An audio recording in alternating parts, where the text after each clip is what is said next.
Today's story is about a long affair that resulted in a baby, similar to other stories we've shared. Enjoy.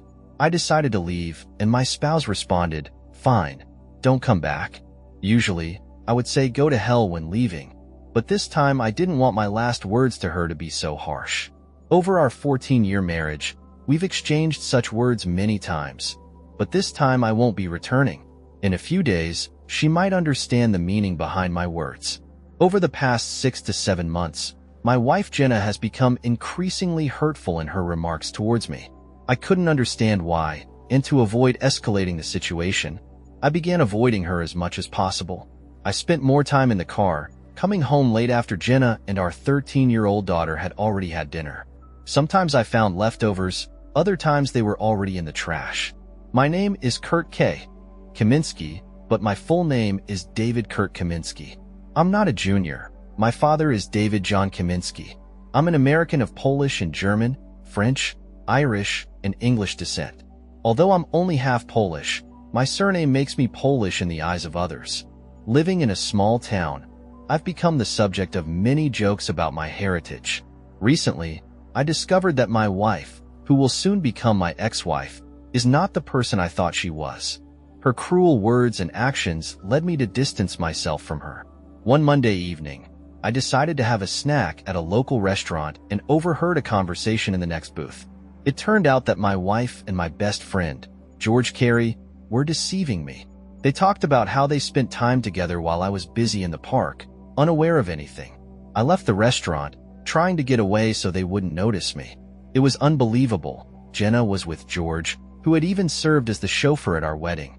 He's my mechanic who will still be servicing my cars for some time. Although he's not my mechanic, but an independent contractor whom I hire for repairs and maintenance.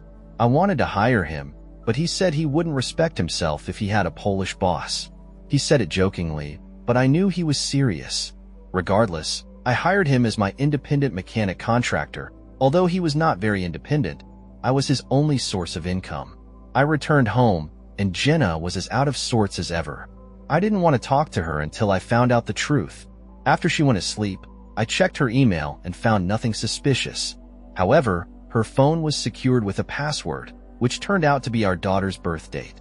I noticed a few messages that could have been misinterpreted, but none from George. The following day at the car dealership, George arrived and made jokes about the Polish. I usually chuckled and let it pass, but today I confronted him. I asked him what he truly knew about Poland and wagered that he couldn't locate it on a map. He looked unsure of what to say, knowing I was correct. George was never one for academic pursuits. He possessed street smarts and mechanical knowledge, but had never been a scholar. I suppose that's why he gravitated towards me in high school. I helped him with his studies so he could at least graduate. Now, I find myself reconsidering my choice of companions, making me contemplate my choice of spouse. I retreated to my office, closing the door behind me, pondering how I could gather evidence of what might be transpiring.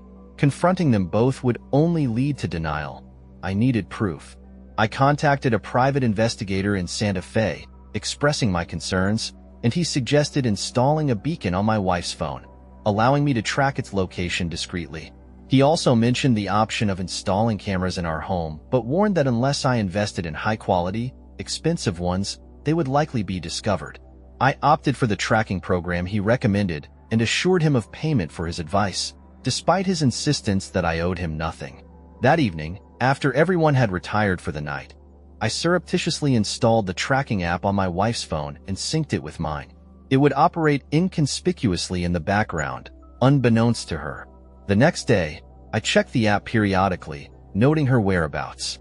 She worked part-time at the university bookstore, typically for 15 to 20 hours a week, earning discretionary income which she often spent at the salon. Later, she was at the grocery store before returning home. George, on the other hand, was home for most of the day but coincidentally absent whenever Jenna was present.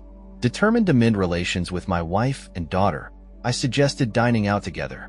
Although my wife seemed somewhat apprehensive, my daughter Carrie displayed typical teenage reluctance. Despite her hesitance, I insisted, and she reluctantly accompanied us. Dinner was pleasant, though I made a point to mention George in conversation. Jenna's discomfort was evident as she quickly changed the subject, further fueling my suspicions. As we settled into bed, I thanked Jenna for joining us for dinner. She responded with gratitude, hinting at intimacy with her gaze. Mixed emotions swirled within me, and I resolved to await concrete evidence before reciprocating her advances. Eventually, we engaged in intimacy, but it was rather mundane. For the remainder of the week, I monitored the location of her phone, finding nothing unusual. On Saturday evening, after she had fallen asleep, I checked her phone for any messages or calls, once again finding nothing. I began to convince myself that George was merely boasting, fabricating tales to impress someone with his intimate escapades. However, as I lay in bed, my subconscious refused to let me rest. It was 2 o'clock in the morning, and I rose from bed, made my way downstairs for a drink, and decided to check her phone once more. Entering the password, our daughter's date of birth, I unlocked the phone and navigated to the homepage. Suddenly, it struck me like an electric shock. Our daughter's birth date was the key. The pregnancy had been arduous, with moments when we feared we might lose her due to her Rh factor not aligning with my wife's. In the final 3 weeks of pregnancy, my wife was confined to bed rest to ensure she could carry the baby to term. Exactly 9 months after our wedding, Carrie was born. We were overjoyed that she was healthy, but she proved to be a challenging child, with constant crying, difficulty sleeping, and reluctance to nurse. In the second year of Carrie's life, my wife adamantly declared that we wouldn't be having another child. The arrival of our first child had drained much of the joy from our lives. Considering that Carrie was born precisely 9 months after our wedding, she fell into the category often referred to as wedding night babies.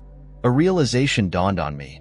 If George's claims were true, there was a strong likelihood that Jenna was already pregnant before our wedding night. Jenna had been on birth control pills, and we hadn't waited until marriage to engage in intimacy. In fact, it had been a significant part of our relationship. When questioned about Jenna's pregnancy, the doctor suggested that the stress of the wedding may have rendered the pills ineffective. If they were ineffective that night, it stood to reason they were ineffective before as well. Now, I knew what needed to be done. There was a 50% chance that I wasn't Carrie's biological father. Rising from the couch, I made my way to the bathroom where I retrieved some cotton swabs. I headed to Carrie's room, where she was fast asleep, and carefully swabbed the inside of her cheek. I repeated the process for myself, carefully sealing the swabs in plastic Ziploc bags. Sunday was dedicated to household chores, with each of us having our own responsibilities. I took my time, avoiding prolonged interaction with Jenna or Carrie to conceal my emotions. Although eager to uncover the truth, doubts plagued me throughout the day. Jenna eventually questioned my demeanor, to which I quickly responded with a fabricated explanation about plans for our business. Living in a conservative community, I was cautious not to let business dealings impact my personal life negatively. The idea to pay off credit cards and minimize financial risks stemmed from a desire to shield myself from potential fallout if Jenna were to discover my plans. This sudden realization prompted me to take action. Early Monday morning, I took the samples to Western New Mexico University and consulted with the head of the science department regarding genetic testing. They were accommodating, offering to conduct the necessary tests as part of their cellular and molecular biology program. In return, I offered a 10% discount on any car purchase for those who worked on the samples. As I left the university, I smiled, but it was a concerned smile. The results could potentially end my marriage. When I told Jenna about buying new cars to fill my lot, it was only to hide my worried expression. Now, I thought, this wasn't such a bad idea after all. I called Paul, my accountant, loan officer, and part-time salesperson, into my office and told him about my idea. He was enthusiastic, but there was something else I wanted to do: pay off the mortgage on my house. I asked if we could agree on a lump sum payment, and he said he would look at the financials and get back to me after lunch. As I waited for the DNA test results, I thought about calling my lawyer and asking for a referral to a family lawyer. However, I decided to wait and see what the results were first. After all, I had yet to find any evidence of my wife's infidelity. Late on Wednesday evening, the head of the department called me with the results. He confirmed that the two samples collected were not related to each other. Although I had expected it, I was devastated by the news. He gave me a minute to think it over and handed me a manila envelope with the results. When I looked up at him, my expression changed. "So, what car were you thinking about?" he asked. I told him that I was looking for a sports car, specifically a Mazda Miata. He said he didn't have such a car but would try to find one at the auction the next day. As I left the university, I told Anna that I would leave early but would only be a phone call away if she needed me. I knew she wouldn't call. She could handle almost anything that needed to be done. I drove around the city, watching as everything looked different. I called my lawyer, who referred me to another lawyer. After making an appointment for late the following evening, I had a snack at a restaurant and thought about my life. Had I really wasted the last 15 years? I still considered Carrie my child to some extent, but biologically, she was not mine. I knew I couldn't act like I didn't know anything. George would pay, and so would Jenna. I wondered if she knew that Carrie wasn't mine, or if she had hidden this secret from me. The secret of her intimacy with my best man on our wedding day, and their continued affair, left me feeling angry and betrayed. Before I lost control, I needed to be alone, away from everyone. I called Jenna and told her I would spend the night in Albuquerque to be ready for the auction at 8. Although this was unusual, she didn't question it. I wondered if she would take advantage of my absence, but I would periodically check her phone tracker throughout the evening to see if she decided to go somewhere else. As I drove to Albuquerque, I thought about who I could entrust with the mechanical inspection of the cars I planned to buy. I knew that George would not get any more work from me after his routine inspections and machine repairs were completed. When he heard that I bought 24 cars, he would see dollar signs. But this would not happen. I needed to keep it a secret until the last minute. I checked into a Best Western hotel, not wanting to spend the company's money on an expensive hotel. The room was comfortable, as was the bed. That's all I needed. I am a simple person with simple needs. When I entered the room, I immediately checked Jenna's phone tracker and discovered that she was still at home, or at least her phone was. That night, sleep was difficult as I kept going over in my mind why she did what she did. How could she justify having a night with him on her wedding day, let alone twice a month for who knows how many years? I began to reconsider our marriage, which was never perfect but had been built on what I thought was exclusive love. The first few years after the wedding were not easy, especially with Carrie's arrival. We had originally planned to wait 3 to 4 years before starting a family, but those plans were ruined by my best friend's betrayal. Now, 14 years of effort seemed wasted, overshadowed by this new revelation. If Jenna hadn't had intimacy with George, maybe she would have gotten pregnant with me, and maybe she wouldn't have had such a difficult pregnancy and child that made her not want any more. George had ruined my life, and he must pay for what he had done. As I lay in bed, trying to sleep, I was furious. I needed to calm down, so I turned on the TV to a mindless comedy show.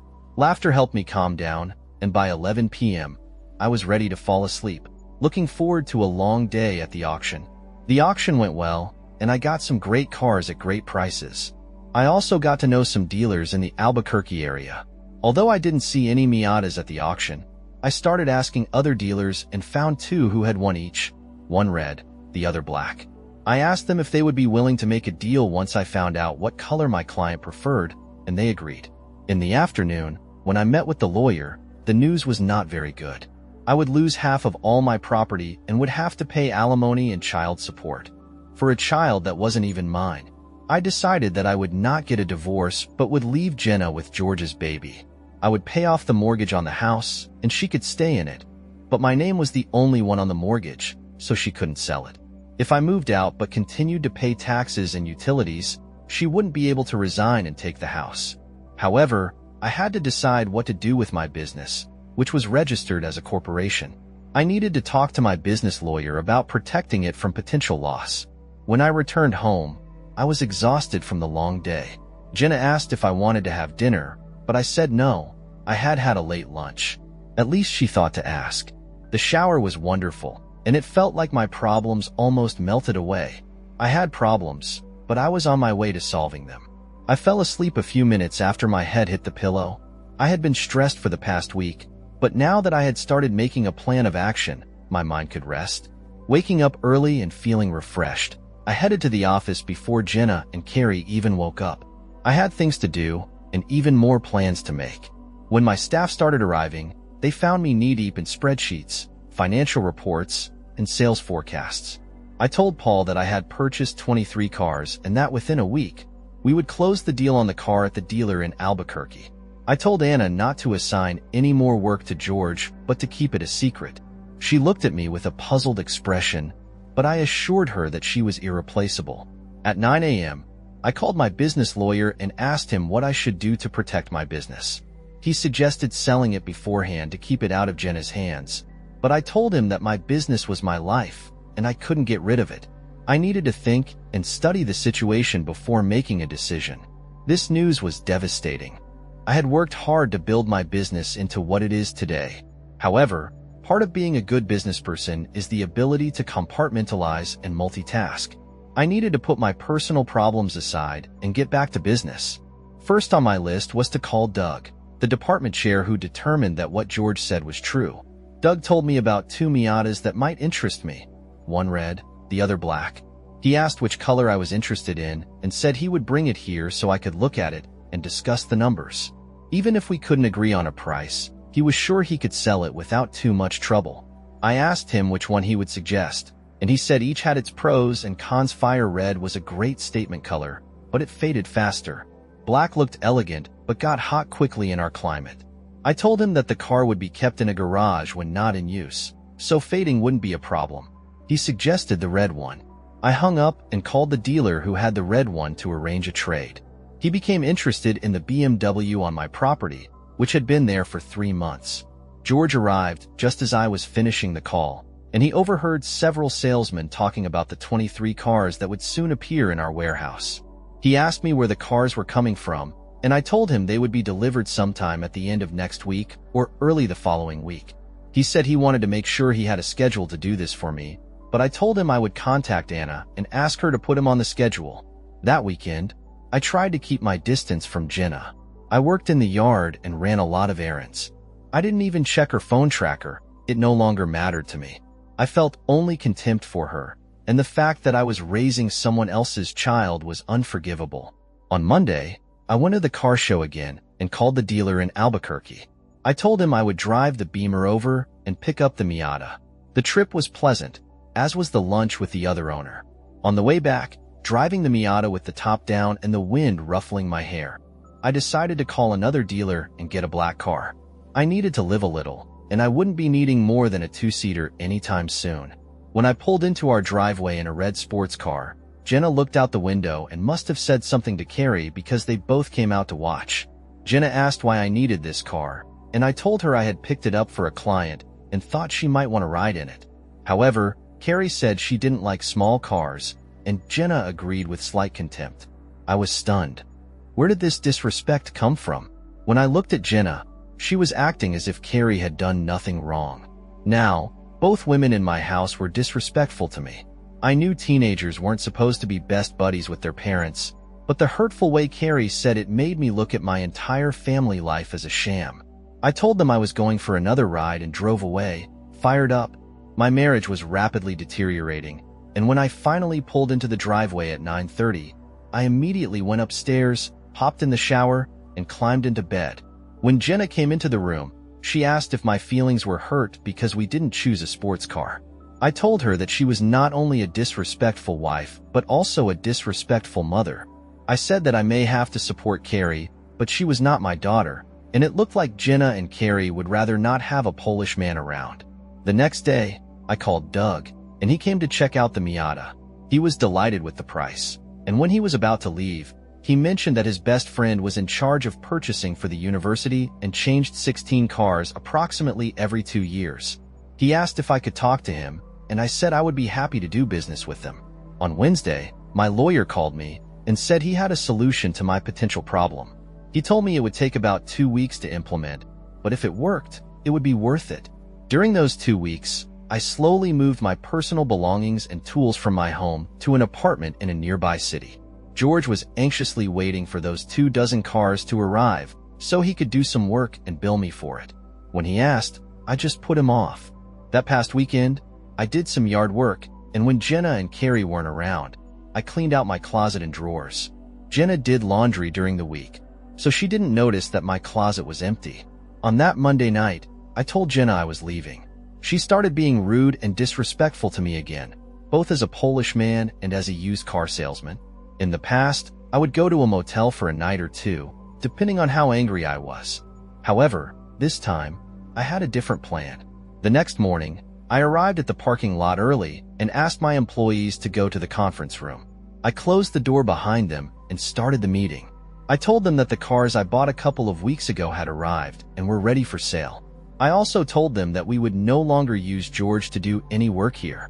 I paused and wiped a tear from my eye.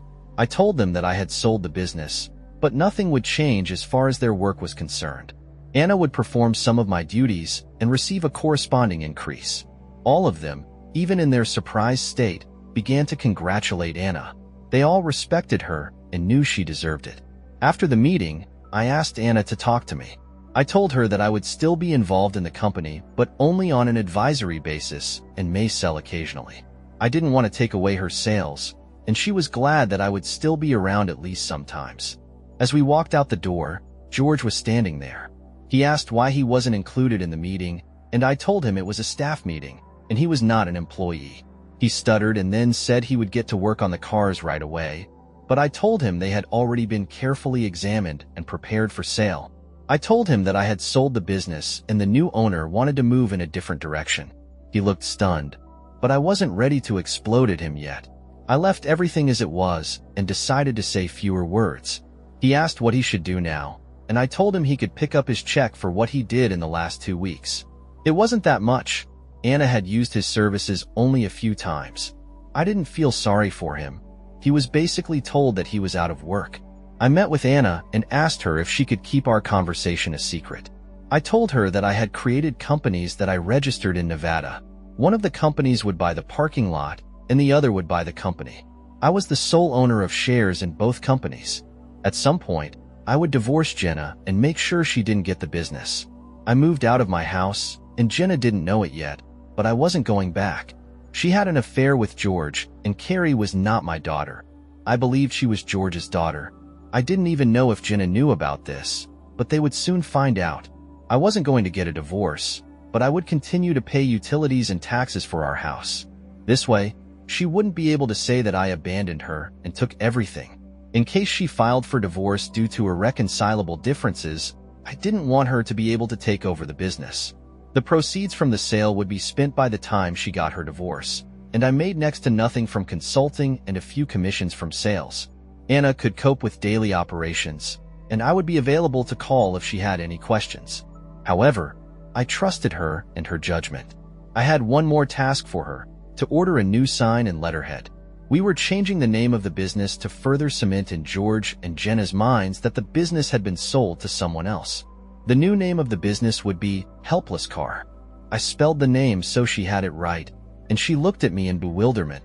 I told her that someday I would tell her why I chose this name and that it told the whole story. She still looked puzzled, but she trusted me enough to follow my instructions. I left, saying a few words to everyone as I went. I got into my car, an Audi, and drove down the road towards Albuquerque. About 2 hours later, I received a call from Jenna. I didn't expect her to call before the end of the evening, but this had happened many times before. When I left, I would go away for a day or two. She would call, we would talk, and I would come back. Everything would change for a while, and then we would have another fight, and the cycle would start all over again. I decided to answer the call and wait to hear what nonsense she would spew this time. She asked what was going on, and I told her I was going to Albuquerque to pick up a car. She asked why, and I said it was none of her business. She told me that George had called her and said that I sold the business, and she wondered if it was true. I told her that it was true. I had sold the business. She asked if I had gotten a good price for it, and I told her it was none of her business. She asked about the mortgage, and I told her I had used the money to pay off the house. She asked about food, gas, and insurance, and I told her she would have to figure it out. She asked when I would come back home, and I told her I wouldn't come back. She said we needed to talk, but I hung up the phone and turned it off.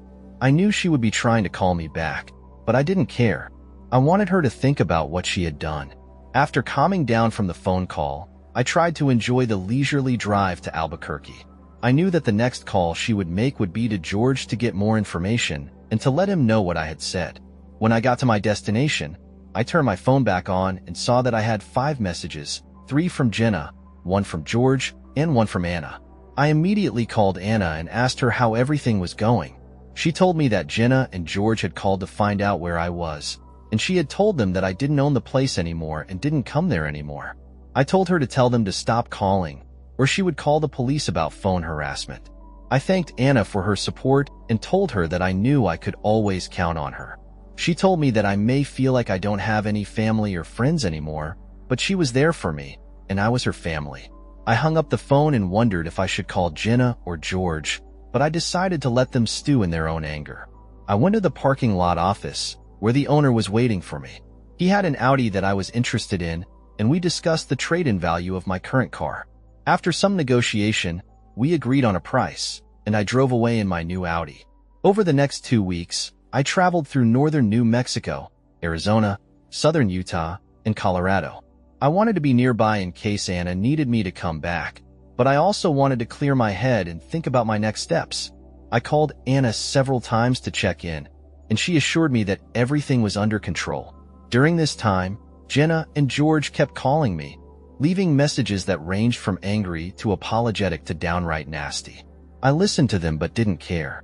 When they called to tell me that the credit card had been canceled, I just laughed. When George called to tell me that I was a terrible person for leaving Jenna and Carrie, I laughed even harder. My lawyer called me and told me that Jenna had threatened to file a stay-at-home order if I didn't contact her and come back. I told him not to worry. I had a recording of our conversation where I told her I was leaving, and she told me not to come back. He said he would take care of it and let me know if there were any developments. After about 3 months and 8,000 miles on the road, I decided to return to Silver City. When I arrived at the parking lot, Anna and the rest of the team welcomed me back with open arms. We had a team meeting, and I told them that I was grateful for their hard work and dedication during my absence. I also told them that I had decided to sell the business and move on to new ventures. They were surprised but understanding, and we all agreed to stay in touch and help each other out whenever possible. I left the meeting feeling grateful for the support of my team and ready to start the next chapter of my life. Over the next few weeks, I tied up loose ends and prepared to sell the business. I met with my lawyer to discuss the details of the sale and make sure everything was in order. I also met with Anna to go over the transition plan and make sure she was comfortable with her new role as manager. As the day of the sale approached, I found myself feeling a mix of emotions. On the one hand, I was excited to start a new chapter of my life and leave behind the pain and betrayal of the past. On the other hand, I was sad to say goodbye to the business that I had worked so hard to build and the team that had become like family to me. The day of the sale finally arrived, and I signed the papers, officially transferring ownership of the business to the new owner. It was a bittersweet moment, but I knew it was the right decision for me. I said my goodbyes to Anna and the rest of the team, promising to stay in touch and visit whenever I was in town. As I drove away from the parking lot for the last time, I felt a sense of relief and freedom. I knew that I had made the right decision, and I was ready to start the next chapter of my life, whatever that may be. I had learned a lot from my experiences with Jenna and George, and I was determined to use those lessons to build a better future for myself. In the end, I realized that sometimes the best way to deal with a cheating spouse is to walk away and start over. It's not an easy decision, but it's often the only way to find peace and happiness. If you're in a similar situation, I hope my story has given you some hope and inspiration. Remember, you deserve to be happy and fulfilled, and sometimes that means walking away from a toxic relationship and starting over. Thank you for reading my story, and I hope you'll join us again for more cheating stories. If you're under 18, please don't listen to the next story. It's not appropriate for young audiences. Until next time, take care and be good to yourself.